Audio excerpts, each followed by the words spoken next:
جو حکم دنیا کے راہ میں نہیں آتا اس حکم کو تو ماننے کے لیے تیار ہو، اور جو حکم دنیا سے تمہیں روکتا ہے کہ نہیں اس راہ پہ نہ بڑھنا، وہاں تم قرآن کو نظر انداز کر دیتے ہو۔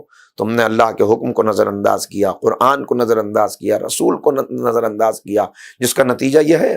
خطبہ 129 امام بیان فرما رہے ہیں، جدھر نگاہ اٹھاؤ ہوا و ہوس کے بندے ہیں، ہوا و ہوس کے بندے ہیں جو ہر طرف نظر آ رہے ہیں۔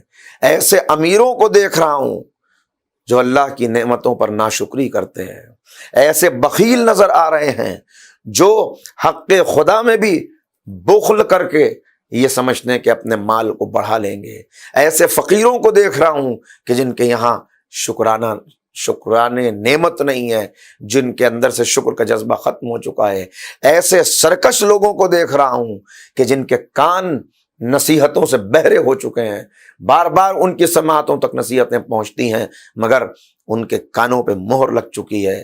کہاں گئے وہ شریف اور کریم النفس افراد؟ مولا یاد کرتے ہوئے نظر آ رہے ہیں۔ کون بدلا ہے؟ یہ مولا کائنات بتا رہے ہیں۔ میرا ایک بھائی تھا جس کا نام ابو ذر تھا، میرا ایک بھائی تھا جس کا نام عثمان ابن مظعون تھا، اب کہاں چلے گئے وہ افراد؟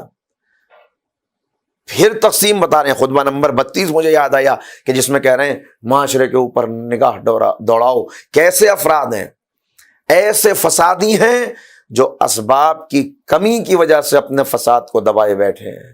اگر ان کو اسباب مل جائیں، آج ان کو کرسی دے کر دیکھ لو، آج ان کو اپنا رہبر بنا کر دیکھ لو، آج ان کے سپرد قیادت کر دو، ان کا فساد کھل کے سامنے آ جائے گا۔ وسائل نہیں ہیں تو اپنے فساد کو اپنے سینے میں دبائے بیٹھے ہیں۔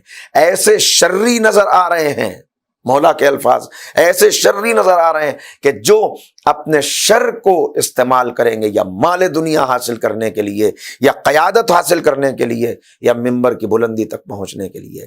ایسے اہل آخرت ہیں جو اعمال کرتے ہیں آخرت کے لیے مگر ان اعمال سے دنیا حاصل کرنا چاہتے ہیں۔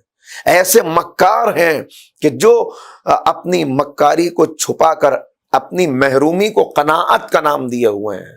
چونکہ ان کے پاس کچھ ہے نہیں لہذا کہہ رہے ہیں ہم نے قناعت کر لی۔ اگر ان کی قناعت دیکھنی ہے تو انہیں دوسروں کے دسترخوان پر دیکھو، غیر کے دسترخوان پہ پہنچتے ہیں تو ساری قناعت کی قلعی کھل جاتی ہے۔ تو بدلہ کون؟ یہاں پہ ہمیں غور کرنا ہے۔ کیسا شکوہ؟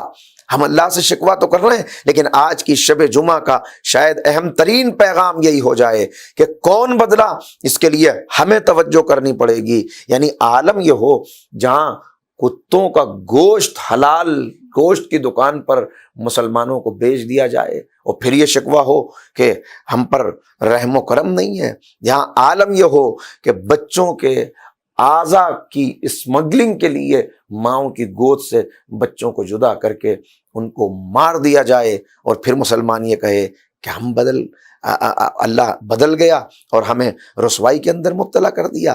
کہاں اس معرکہ روح و بدن میں، مجھے معاف فرمائیے گا لیکن ہم شکست کھا چکے ہیں۔